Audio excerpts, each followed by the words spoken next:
And Maranatha, Detroit, Michigan, where everything depends upon the proper understanding of Genesis 3:15, where the Most High God said to the serpent, I will put enmity between you and the woman. Her seed's heel will bruise your seed's skull. Why was enmity placed between the serpent and the woman, and the serpent's seed and the woman's seed? Why was enmity placed between the serpent and the woman, and the serpent's seed and between the woman's seed?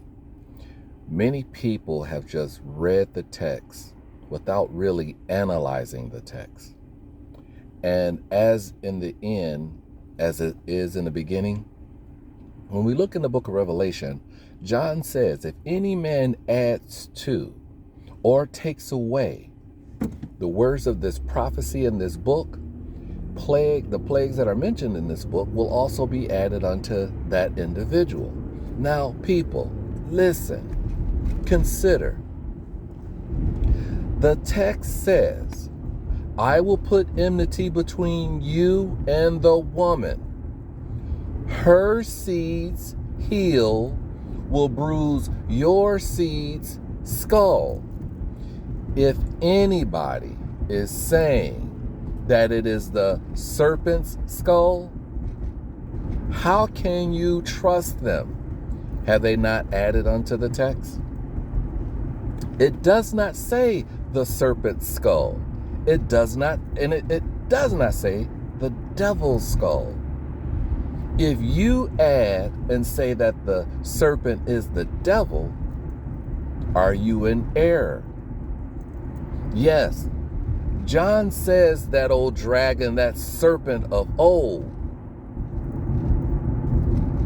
But the context, it's the context.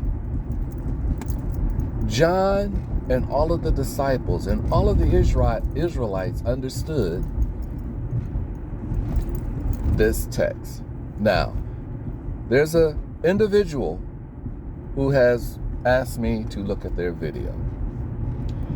And it really, I struggle with listening to interpretations. I understand the interpretations, but their interpretation is not based on what's written in the book. When they're saying that God is going to put his foot over the devil's skull, it doesn't say that. It doesn't say that. So if it doesn't say that, how can I have dialogue with a person who claims to be rooted in truth? When an individual has the idea that their interpretation of the text supersedes the traditions that the apostles had given to us in writing and orally, there's a problem. I think it's in Ephesians. It says, Ephesians, I think it's 2nd chapter, verse 19, 20. It says that the ecclesia is built upon the apostles' teachings. The foundation of the ecclesia is based upon the apostles, Christ being the chief cornerstone. Now, Christ is the cornerstone. The foundation of the ecclesia is built upon Christ. Christ is the foundation. He is the root. The ecclesia is the branch. We're providing the fruit, the nourishment, so that people can eat and understand who that seed was. Now, this individual goes on to say, there are many things that the person said. But one thing that they said is that when you read Genesis 3:15, and it says the seed of the woman, that seed was the word. And that word was feminine, because the Word is the feminine God. Now, two things that I find suspect with it. If the seed is the Word, then who is the seed of the serpent? Was that too a word? Was that the seed of the serpent? Was that word feminine as well? Because the individual is really stuck on the femininity. And I understand it in the aspect that at one time I was very masculine because I was taught that the Trinity was three men. Well, this individual feels that the Trinity is three women. And hey, if that's what they want to rock with, go right ahead. It doesn't mean that it's true. They present their argument, but their argument, it doesn't hold weight because here's the question. If the seed of the woman was feminine, because they look at the word being wisdom, then who and what was the gender of the seed of the serpent? You have to read the story in context. And it boggles my mind because every time they read a text and it says he, they take it upon themselves to interpolate their idea and state that it should be she. Every time that it says he, it should be she. And when a person has that type of authority to mangle the text, you really have to watch their outcome. Because if the Bible is credible, no, I'll scratch that. If they have authority to truly understand the Bible, and they know how to read it, and they know what to take out and what to put in, that's Gnosticism. It's truly Gnosticism. And I'm trying to figure there was a certain so-called heretic back in the day who, I think his name was Valentinius. There was a heretic back in the day who considered that the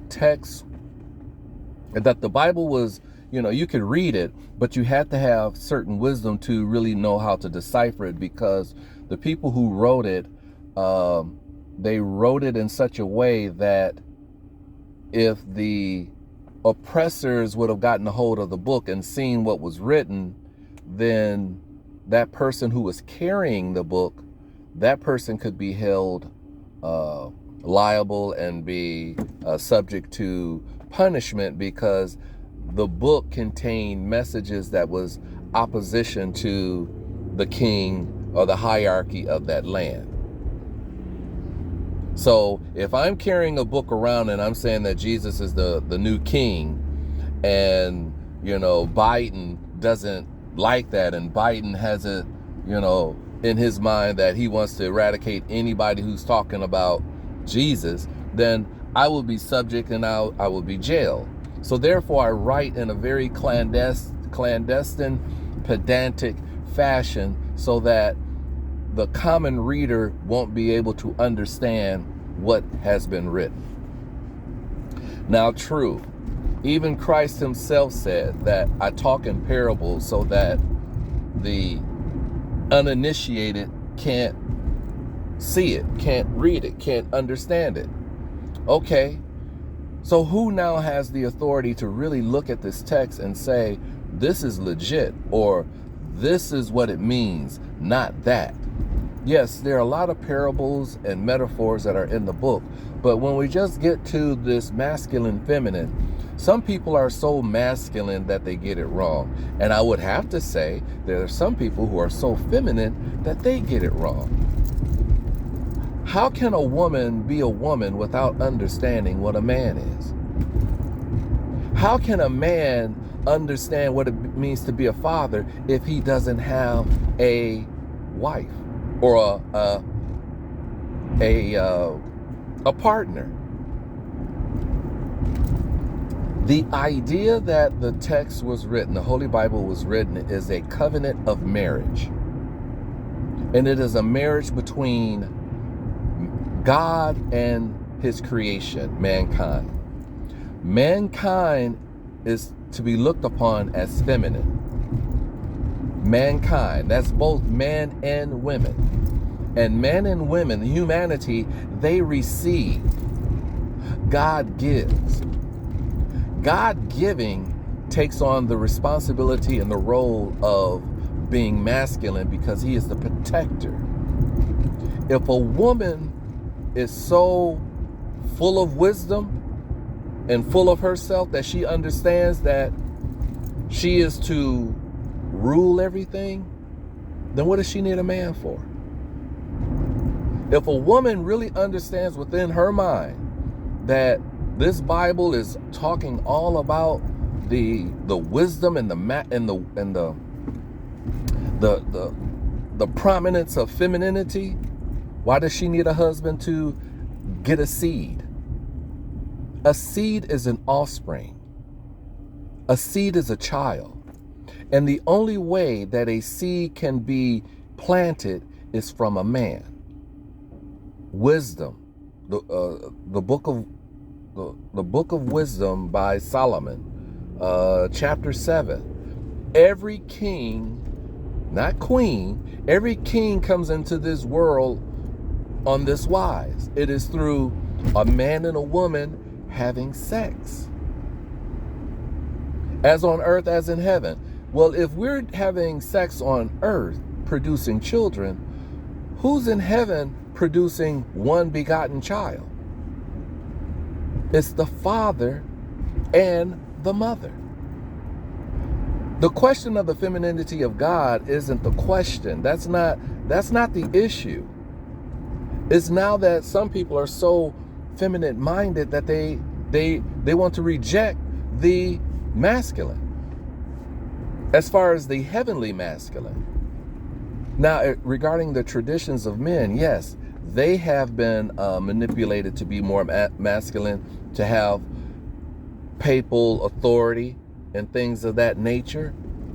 However, the Israelite understanding is that a priest could only be a male. Could only be a male. Now, if you want to say that the priesthood, the manly, masculine priesthood came from a misunderstanding of Genesis 3:16, okay. There are ways that seem right to a man, that includes women, that ends in death. You can't take it upon yourself and say that I, human, meaning man or woman, I am right, and my authority, my understanding supersedes the understanding of the book, or shall I say the traditions of the apostles, not the traditions of men. Paul said, make sure you adhere to the traditions that we give you, whether by written epistle or orally. Now, what are the things that were orally transmitted? Do you know? Since you're so full of wisdom, and wisdom, you don't know where wisdom comes from, whether it's here or there. Where does wisdom come from? So if you're the feminine and you're emulating the feminine, the Shekinah, then tell us. Tell me. Because what you have forgotten, or what you may have forgotten to consider, is that the Word became flesh. Now, if the Word becomes flesh, and you're saying that the Word was wisdom, which means the feminine, then you're saying that Christ was a woman.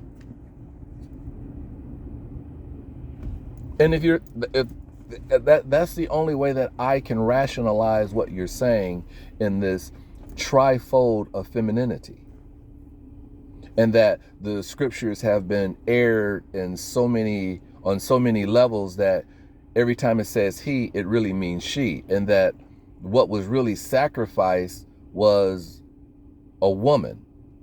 Now, trying to express to this individual that I am not full of ego as they claimed, and that I can't see beyond my own scales of ignorance. I've analyzed everything that they said, and there are many, many holes in their philosophy, or if they want to say their theology. But the one nugget that I will throw them to possibly consider, because I'm open-minded. If they're trying to express that the seed of the woman was truly supposed to be the seed of the woman in Genesis 3:15 was supposed to be feminine. It was supposed to be a woman. Then I would ask them to explain. Because as I said, the only loophole that I found is this. When Christ, the so-called Christ, because I have to present it in this way to them, the so-called Christ who was masculine was ransomed for 30 shekels of silver. In Leviticus, the last chapter, it states that a ransom, an offering, a female offering, is offered for 30 shekels. And that feminine ransom is different from a masculine ransom. Like if I had a female calf versus a masculine calf, I think the masculine calf was either 30 to 50 shekels, and the feminine calf or the feminine ransom was 30.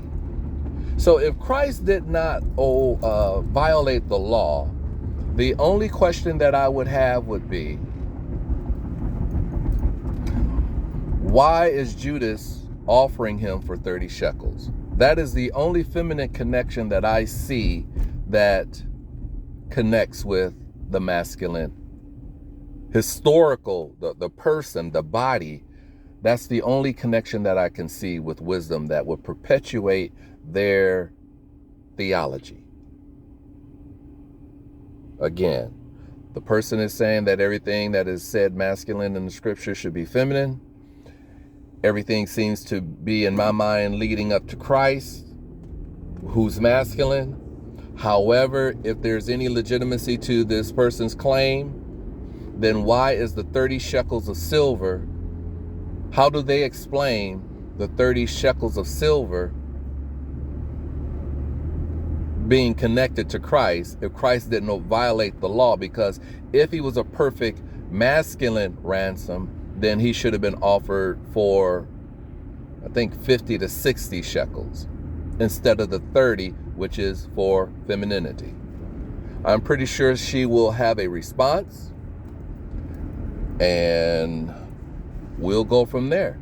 However, remember, this is chess, not checkers. I am the man of Maranatha. Hold on, I got another thing.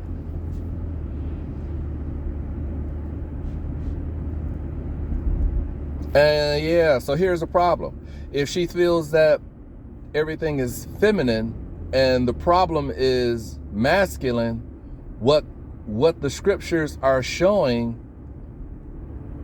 what the scriptures could be alluding to, is that Genesis 3:15 is the sacrifice of the masculine, because it says the seed of the serpent, the seed of the woman, and that his heel will bruise the seed of the serpent's skull.